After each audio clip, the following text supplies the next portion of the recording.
Look at Metallica, they did Load and Reload that really doesn't feel like Metallica, you know, and then they came back a little bit to what they used to do. And same with Slayer, they start tuning down the guitars and becoming more 7 strings.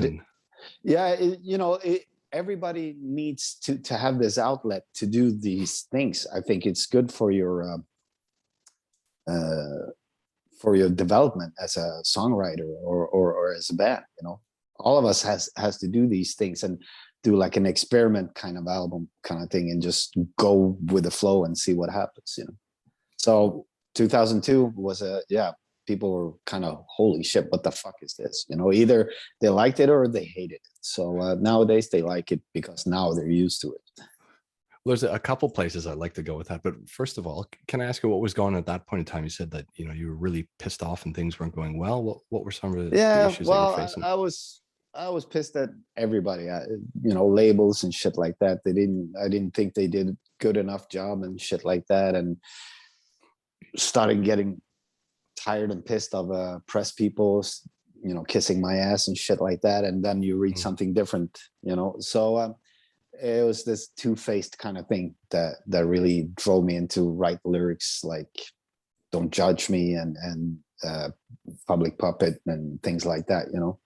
So, and also the attitude in the music was a little bit different. It was more punkish, and the sound was punkish. I think Lars Ulrich stole the snare there for St. Anger, but he tweaked it even more. Right. You know, it's interesting what you said about I guess artists willingly changing their sound to stay interested. But you know, the examples that you mentioned, like if you talk about Metallica's Saint Anger, you know, there's the snare drum. They go back to 9-minute long songs.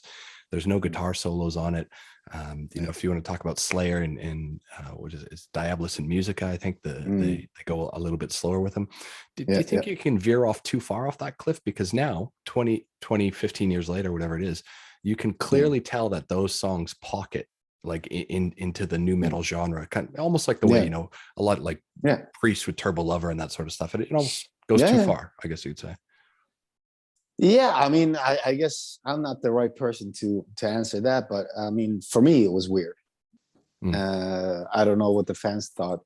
Well, I do, but I mean, like I said, I think it's a natural cause for the band to develop, to ventilate with different kinds of stuff, to try different things and dare to do it, and then come back again, you know, to go like, okay, now I've done this, so let's go back to what we do best.